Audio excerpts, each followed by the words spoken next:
안녕하십니까. 오늘 연합뉴스에 연합뉴스막이 아주 신빙성이 높은 언론사입니다. 연합뉴스. 연합뉴스에 이런 기사가 떴어요. 러시아군이 중국 대만 침공 준비에 기술, 훈련, 장비 지원 중. 이런 데 기사가 떴습니다. 러시아군이 중국이 대만을 침공하는데 거기에 기술이나 훈련, 장비를 지원해주고 있다. 지금 지원 중이라는 거예요. 심각한 뉴스 아닙니까? 왜? 이재명이가 중국이 대만 침략하면 어떻게 할 겁니까? 이렇게 물으니까 그나게 외계인이 지구 침공하는 똑같으니까 그런 일이 없습니다. 이재명이가 이런 말도 안 되는 인터뷰를 했잖아요. 이 문제는요, 우리한테는 이게 직접 전쟁만큼 중요합니다. 직접 전쟁만큼. 왜 그러냐? 한번 보세요. 대만이 중국이 들어오면 미국이 그냥 있을 수가 없잖아요. 대만하고 이렇게 상호 방위 조약이 있거든요. 우크라이나하고 또 틀려요.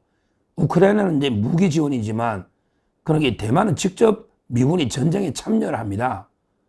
참여할 수밖에 없잖아요. 그러면 세계대전이 터지는 것도 있고요. 세계대전이지 뭐 중국하고 미국이 싸우면 그러면 이게 끝나는, 그 자체가 일단 끝나는 거고요. 그 다음에 두 번째로, 대만하고 하면 이게 또 우리나라 주한미군이요. 주한미군이 대만 쪽으로 갈 수밖에 없잖아요. 갈 수밖에 없잖아. 그럼 이게 우리나라 안보 공백이 심각한 거고요. 그리고 이제 북한이 가만히 있나요? 중국하고 혈맹인데, 중국이 대만 들어갈 때 미국이나 우리나라 군대를 견제, 묶어놓으려면 북한이 우리나라를 도발한단 말이에요. 동시전쟁 할 수도 있고, 북한이 진짜 전면전 동시전쟁 할 수도 있고, 아니면 이게 그냥 노골적으로 심하게 도발하면 우리도 이게 직접 전쟁의 위협에 끌려들어갈 수밖에 없는 이 진짜 심각한 문제입니다. 제가 보기에 중국하고 대만 전쟁은요, 소련하고 러시아하고 우크라이나 전쟁하고는 비교도 안 돼요. 우리한테 미치는 영향은. 왜? 미국하고 중국이 전쟁이기 때문에. 사실상 이게 최강국이라 봐야죠. 러시아가 군사 2등이라고 하는데, 그래도 이게 국력이나 모든 걸 종합해보면 이게 중국하고 미국이 싸운다. 이거는 세계대전이에요, 세계대전. 그럼 이게 우리가 끌려들어가지 않을 수가 없어요. 아니, 유럽에 독일하고 프랑스가 1차 대전, 2차 대전 벌이는데, 근데 그 옆에 오스트리아나 벨기에나 이런 나라들이 끌려들어가지 않을 수가 없잖아요. 전쟁에 다 끌려들어갈 수밖에 없다. 심각한 문제입니다. 근데 이걸 보니까, 기사를 보니까 러시아군이 중국의 대만 침공에 지원을 어떻게 하느냐. 여기에 기사가 출처가 영국의 싱크탱크입니다. 이것도 아주 신뢰성이 높아요. 영국이요. 아직 전통이 있습니다. 영국의 안보 싱크탱크 RUSI 연구소, 여기 싱크탱크인데, 여기서요, 참 이게 대단하네. 검은 문, 달, 검은 달인 블랙문, 이런 데 해킹 단체가 있어요. 해킹을 하는. 해킹 단체에서 한 800쪽짜리 정도를 러시아 문서를요, 해킹을 한 거예요. 야, 이걸 가지고 이게 분석을 했네요. RUSI. 이거는 이제 로열 유나이티드 서비스 인스티튜트 RUSI 연구소입니다. 여기서 이제 홈페이지에 공개한 중국의 대만 침공을 러시아가 어떻게 돕고 있냐, 이런 이제 분석 기사가 연구소에 나오는데, 이 자료는 이게 블랙문이라는 해커가 이제 800페이지짜리를 해킹을 한 거죠. 거기에 계약서나 장비 목록 이런 게 다 논다는 거죠.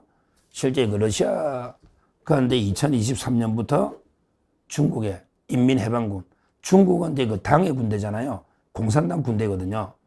그래서 이제 러시아하고 중국의 인민해방군 간의 합의서나 또 이게 여러 가지 문서들 있잖아요.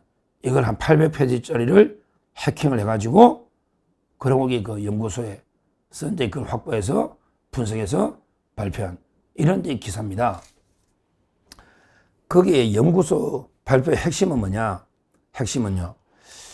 중국이 이런 데 핵심은 이거예요. 간단히 제가 말씀드리면 관심 있는 분에게 기사 한번 읽어보세요. 연합뉴스니까. 제목은 아까 말한 것 똑같고요. 핵심은 이거예요. 중국이 대만을 쳐들어가는데 이게 2027년까지 시진핑이 공언했잖아요. 그 함부로 공언을 뒤집는 게 쉬운 거 아닙니다. 최고 지도자가 사연임하려고 2027년까지 군사력을 동원해서라도 대만을 수복하겠다. 하나로 합치겠다는 거거든요. 이런 약속을요. 함부로 뒤집을 수 있는 게 아니에요. 왜? 뒤집으면 시진핑이 못 버틴다고. 아무리 시진핑이가 시황제라도 지금도 권력이 흔들흔들하는데 대만 27년까지 대만 수복하겠다 했는데 아니 그냥 대만 근처도 안 가고 약속을 뒤엎으면 시진핑 바로 실각하거든요. 바로 쫓겨날 거 아니에요. 그래서 이게 함부로 이야기하는 게 아니에요. 이게 위험한 발언입니다. 이재명이가 외계인 발언이 아니야. 시진핑이 외계인이 아니잖아요. 시진핑이 직접 2027년까지 대만을 통일하겠다 공언했단 말이에요. 이거 안 하면 시진핑이 죽는다고. 지금도 휘청휘청 하는데 맞잖아요. 그만큼 위험한 거예요. 이재명이가 무식해서 모르는 거죠. 근데 대만을 이제 들어가는데 지금은 이제 그 배 타고요. 이렇게 대만이 섬이잖아. 이렇게 그러면 배 타고 막 대만 어느 지역인지는 모르겠지만 이렇게 상륙하는 이것만 생각하잖아요. 지금은 함정으로 가가지고 그다음에 그 대만의 어떤 해안에 상륙하는 이런 데 그 작전만 염두에 두고 그래서 대만이 뺑 둘러가지고 이게 고슴도치처럼 방어시설이나 돼 있고 특히 배로 일단 이게 미사일로 타격하기 때문에 중국도 엄청난 피해를 볼 수가 있다. 이런 이야기인데 근데 지금 이 기사를 보면 800쪽짜리 그 방법만 있는 게 아니다. 이게 위험한 거예요. 그 방법이 있는 게 아니다. 상륙하는 방법은 다양하게 있다. 다양한 방법으로 상륙할 수 있다. 그 중에 하나가 바로 공수, 낙하 이야기입니다. 공수, 낙하 이걸 러시아가 장비나 무기나 모든 기술까지 훈련까지 쓰고 있다. 왜? 러시아가 그래도 세계 2등인데 러시아가 경험이 많잖아. 실전 경험이 있는 거죠. 중국도 문제가 실전 경험이 없어. 이게 문제야. 별로 없어. 거의 없지 뭐. 실전 경험이. 근데 러시아는 우크라이나하고 4년 가까운 실전 경험도 있지만 그 전에 2014년에 크림반도 있잖아. 거기 우크라이나 크림반도 그때 점령했잖아요.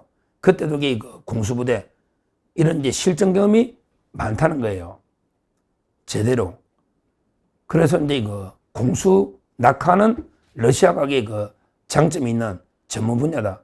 그래서 이제 공수부대를 하나의 제대로 양성해서 대만을 그대로 비행기로 낙하하는 거죠. 배로가 상륙하는 게 아니고 낙하산 타고 낙하하듯이 이런 이제 장비와 이런 무기 그다음에 훈련까지 러시아 교관들이 시키고 있다. 이런 이제 기사가 쭉 나오는 겁니다. 내용이 공수부대 하면서 여러 이제 장비들 2014년에 크림반도 부대가지고 경험이 있고 그래서 논다는 거예요. 실제 장비들이 엄청나더라고요. 공수부대 훈련 시기는. 거기에 소프트웨어나 탄약 장비들 여러 데 보니까 이래 돼 있네.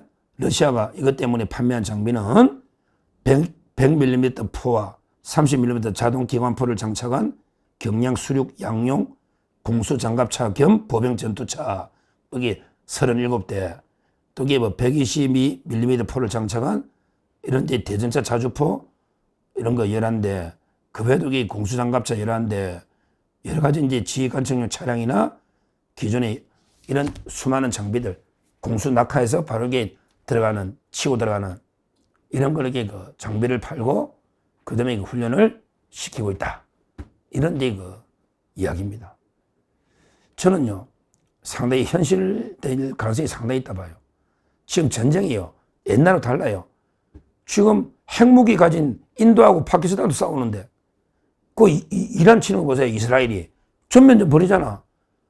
군사 2등 하고 한 10m 우크라이나도 10m 할걸요. 그것도 두 나라 몇 년째 지금 싸우고 있잖아. 우크라이나 젤렌스키가 트럼프 만나가지고 토마호크 미사일 좀 주세요. 우리 모스크바 때릴게요. 지금 그 트럼프가 고민하고 있다니까 준다는 말도 있어요. 밀당하고 있대. 지금 줄 것처럼 시사한 것도 있대. 와, 모스크바 때린다. 그러면 이게 뭡니까, 이거? 전면, 지금 우크라이나가 방비만 하니까 불쌍하잖아. 러시아는 마음대로 때리는데, 키우.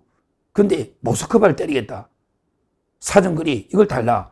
이러고 있는데 트럼프가 줄 듯 이렇게 밀당하고 있다. 이런 기사도 나오고 있습니다. 전쟁은 무조건 안 난다. 그거 아닙니다. 전쟁이 없었던 해가 역사가 있잖아요. 역사가 전쟁이 없었던 게 없어요. 전쟁은 항상 있었던 거예요. 지금 우리가 안보 불감증에 빠지고 지금 심각해요. 우리나라 오늘 보세요. 그 리튬 배터리 하나 이게 폭파해가지고요. 나라가 지금 마비대가 심각까지 올라왔잖아요. 심각하다까지 이게 완전히 나라가 지금 마비대가 난리잖아요. 우체국부터 647개 마비됐다잖아. 전부 이게 이 중대재해 이재명 책임이지. 근데 거기 만약에 포탄이 떨어지거나 드론으로 그냥 폭파시키면 나라 절단납니다. 우리나라처럼 이게 정보와 인터넷이 많이 돼 있으면요. 역으로 사이버전이나 하이브리드전 지금 한다고 기사 나오잖아요. 하이브리드전. 그러면 이게 마비됩니다. 우리나라가 심각한 상황인데 이런데 안보 불감증에 빠져 있으면 안 된단 말이에요. 저는 중국, 대만 전쟁 날 가능성이 50이 넘다고 저는 봅니다. 시진핑이 공언했고 안 할 수가 없잖아요. 그러면 이게 그냥 공수부대 가거나 그냥 상륙하겠습니까? 이것도 나오잖아. 보고서에도 하이브리드전을 한다. 그러면 이게 어떻게 한다. 전산부터 다 마비시키고 뭐 여러 가지로 이게 하겠죠. 미리 사전에 또 간첩들이나 스파이들이 많이 들어가고 내부에서도 이게 폭동이 일어나고요. 내부에서부터 이게 온갖 방법으로 다양하게 치고 들어가지. 그냥 이게 멀쩡하게 바로 들어가겠습니까? 타기 있게. 지금 심각한 상황이다. 이런 경우에 미국도 참 이게 고민될 겁니다. 재래식 무기는 이게 미국이 동원할 수 있는 게 한계가 있을 거고, 미국도 병력 부족으로 지금 심각하다. 이렇게 돼 있잖아요. 그러면 이게 서로 핵을 가지니까 서로에게 본토 공격이 가능한가? 서로 핵이 있잖아요. 정말 이게 심각한 우리가 된다. 하여튼 우리가 여기에 대해서 철저하게 대비하고 대응책을 마련해야 되는데, 이재명이는 야, 외계인이 막 지구 들어오는 거 봤냐? 그 만화 영화 아니냐? 만화 영화. 대비도 안 하고 있으니 이게 심각한 문제다. 이렇게 말씀드립니다. 감사합니다.